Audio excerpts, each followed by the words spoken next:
ओम साईराम। नमस्कार सांग माने आम सोसाइटी रे केमिति छठ पूजा पालन होउची मु आज आपण माननकु देखौची। देखंतु केमिति छठ पूजा पालन होउची। छठ पूजा पुराना समय रे राजा प्रजा माने सूर्य देवंकु अत्यंत भक्ति रे पूजा करुथिले। छठ पूजार मूल कहानी महाभारत सह जड़ित। द्रौपदी और पांडव माने तांको जीवनर दुख दूर करिबा पाई सूर्यदेवंकु उपासना करिथिले। सेही उपासना परे सेमाने समस्त असुविधा दूर हैला और सुख समृद्धि आसिला। छठ पूजारे सूर्यदेव और छठी माया को पूजा करा जाए।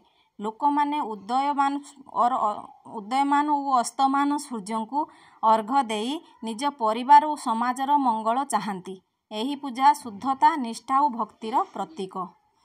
छठ पूजा हेउछि सूर्यदेव और छठी माया निर्देशित एक पवित्र पर्व। यह प्रधानतः बिहार, झारखंड, पूर्व उत्तर प्रदेश और ओडिशार किछि अंचल रे मध्य पालन करा जाए।